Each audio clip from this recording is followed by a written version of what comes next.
Katy Perry may have been joking when she said she hadn't shaved her head yet in reference to Britney Spears' 2007 breakdown, but those close to her have started to worry that she may not be far off from her own meltdown. From shearing off her infamous locks to enduring yet another heartbreaking romantic split to her even more outrageous ensembles of late, Katy Perry's recent behaviors have had people worrying about her, and here's why.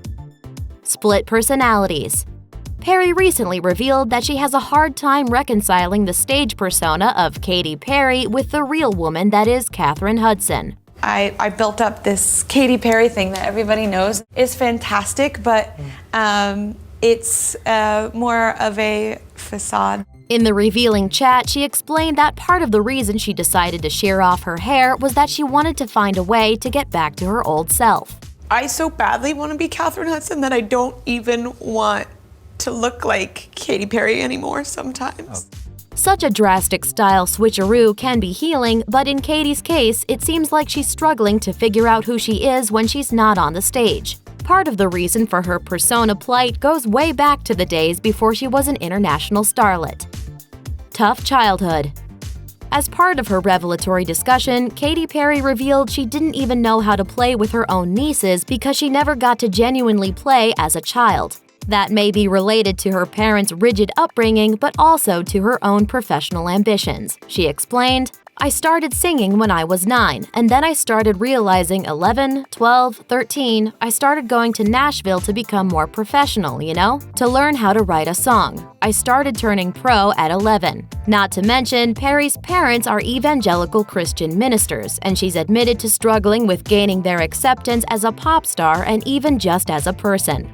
Well, my parents are great, and I love them so much. They don't agree with some of the things I do, and they do wish that I could do other things. In fact, Perry's father, Keith Hudson, once reportedly said during a sermon on his church tour that Perry was a devil child and added, "They ask how can I preach if I produce a girl who sang about kissing another girl. I was at a concert of Katy's where there were 20,000. I'm watching this generation and they were going at it. It almost looked like church. I stood there and wept and kept on weeping and weeping. They're loving and worshiping the wrong thing." Perry told Vogue in April 2017 that growing up, she was not allowed to interact with gay people and there is some generational racism. The Hudsons have also made anti-Semitic comments publicly, but Perry has learned to distance herself from such remarks. I just have to say, you are your own person, I'm my own person. Even so, she's had some growing up to do when it comes to her understanding of others' perspectives. She admitted online that she was a homeschooled evangelical and that her schools were makeshift and sheltered her from most of the secular world. As a result, being called out for cultural appropriation for some of her music video style choices came as a rude awakening. And she told me about the power in Black women's hair and how beautiful it is and the struggle, and I listened. Unfortunately, those hard lessons weren't the last she'd have to learn along the way of her reawakening. A critical miss. Perry received a slew of criticism for her awkward dance moves on Saturday Night Live, but her GIF ability is the least of her worries. For the release of her newest album, Witness, she was unwittingly pitted against her long-standing career rival Taylor Swift, who just so happened to have dropped her back catalog on Spotify the day before. Although Perry swore her single, Swish Swish, wasn't aimed to answer Swift's bad blood, no, it's not about anyone in particular, and I've said that on the record. The lyrics say otherwise, and that unexpected competition from an old feud has certainly put a damper on her streaming successes, just as the album's overall sales fall significantly behind her 2013 release, Prism. Matters of the heart. Perry admitted that she's single and would love to have a companion, and what's more is that she has a specific list of attributes in mind for Mr. Right. She explained to the therapist, "First and foremost, my love language is music, so I love music and I love speaking through music. Second is a sense of humor, because life is a little bit too much unless you laugh. Third, I would like someone to be intelligent so I can learn. Fourth is spiritual. I want someone that really knows that there's something more than them.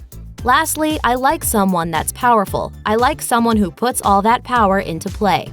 As she herself admitted, that's a tall order, and despite many high-profile relationships, she's been left empty-handed each and every time. In fact, Perry's breakup with Orlando Bloom in February 2017 may have really hurt her. An insider dished to Radar Online that Bloom and Perry were almost ready to walk down the aisle when they split, saying, "They were so into each other for almost a year and they even thought that they would get married. They had talked about marriage. It is just really sad." The thing is, though, he might not be the one she's really sad about right now.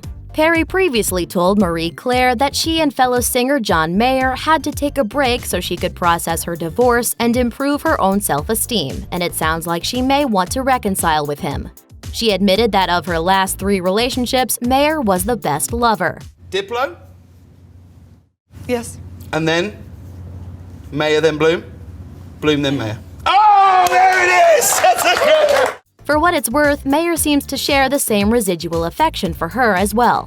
He admitted to the New York Times that much of his new album, The Search for Everything, most notably his single Still Feel Like Your Man, is inspired by Perry. Until those two figure out where they stand once and for all, they're both clearly suffering from the breakup blues. Serious struggles. Perry also admitted to struggling with alcohol abuse, which gives songs like Last Friday Night a much darker tone than originally intended. It's not just been a one time that I've felt really low. I have my own addictions that I struggle with. Although she was quick to clarify in her talk with the therapist that she was referring to a few drinks too many and that she's since turned to other avenues for escape, she's also confessed to having suicidal thoughts. She explained that her song, By the Grace of God, was about her struggle with suicidal thoughts, saying, "I sang it on tour, but it's hard because I feel ashamed. I feel ashamed that I would have those thoughts, that I'd feel that low and that depressed. I get to live this wonderful life and I work very hard at it and I've been given this gift, but I know that God has his hand on me and it brings me through it." Maybe this apple's not falling as far from her religious family tree as she might have wanted to after all. Thanks for watching. Click the Nicki Swift icon to subscribe to our YouTube channel. Plus, check out all this cool stuff we know you'll love too.